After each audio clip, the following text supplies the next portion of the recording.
Hi guys. So I thought I'd pop on real briefly just to talk a little bit about CBD, cannabis, and Copaiba essential oil. It's something that's been in the press a lot lately, and just in general conversation with a lot of people. So it's coming up time and time again. So I thought I would address a few little questions that keep coming up. So just to, for those of you who don't actually know me, my name is Liz Corrie, Sanis Wellness, and I love what I do because I love to help people feel better physically, mentally, and emotionally. My preferred choice of essential oils is the doTERRA brand, and that is because of their purity, and they're a very ethical company. The purity is massive when you're using your essential oil. If you're not getting the oils of a great quality, then you're not going to get your desired results. So from the off, just to say, doTERRA will never produce an essential oil that is going to affect your brain. So any sort of psychoactive effects, they are not going to produce an oil like that. Therefore, they will never produce CBD oil or cannabis oil. They do, however, have an oil called Copaiba, which is from the cannabinoid family. So I'm just going to share my screen just for a few little seconds just to explain what that actually means. So bear with me just 1 second. Now, see if I can get the right screen. Present to everyone. And we want to have a look at this. So,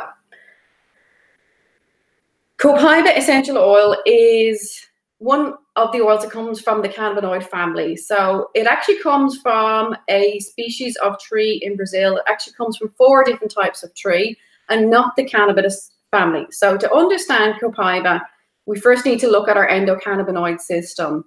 So it is made up of your CB1 receptor and your CB2 receptor. So your CB1 receptor interacts with your brain and central nervous system, and your CB2 receptor interacts with your endocrine system and your immune system.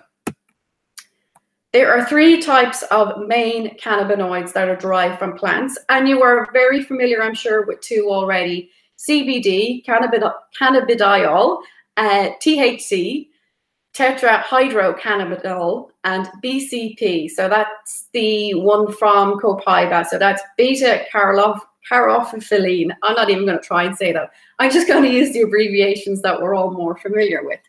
So when doTERRA tested the cannabis oil that's on the market at the moment, the CBD oil, they found in their tests that it was present in very low quantities or not at all. And again, that ties back to the purity of your oils. Where are they coming from? Who's testing them? Can you see the tests that have been run on them? These are all the kind of questions you should be asking when you're using essential oils. And it does not act on your CB receptors directly. So THC then is what you will find in your cannabis plant, so your marijuana.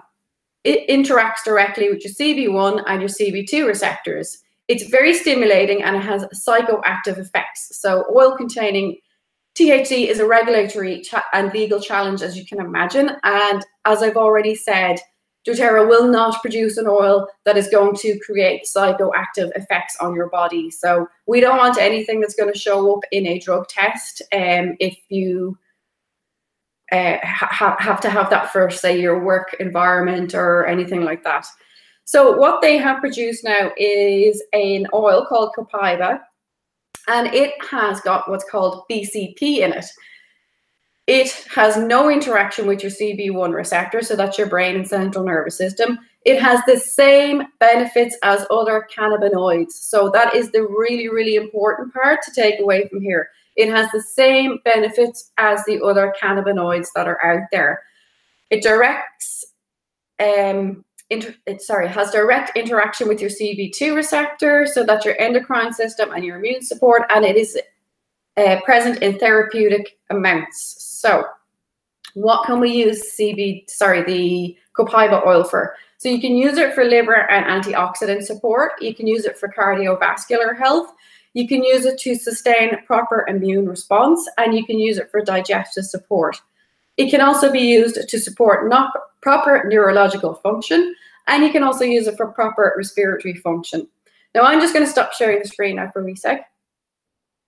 We're going to pop back to me if we can. We're back to me. Hi again. So I just wanted to show you those pictures because sometimes it's hard to actually visualize what I mean when I'm talking about the endocrine system, the interaction between your CB1 receptors and your CB2 receptors. So the Copaiba essential oil, it is of a quality that is super awesome because it's from doTERRA, and we can use this oil in 3 different ways. So we can use it topically, which is on our skin, aromatically by breathing it in, and internally, so we can put it in a veggie cap, or we can put a drop under our tongue, or we can put a drop in a glass of water and ingest our oil that way. Now that is pretty unique to doTERRA, so please don't do this with other brands. I don't advise doing so.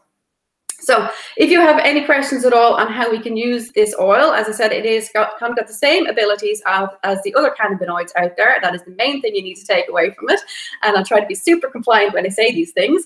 So if you've got questions, give me a shout. If you need to get any, you can hop on my website. There's a limit of 1 bottle per account per month because there has been such a demand for this oil. So in the first month that it went on sale in the States, they actually sold out a year's supply because it was so popular and people are coming back for more. So yeah, that just shows kind of how great it really, really is. So again, if you've got questions, give me a shout and have a great evening.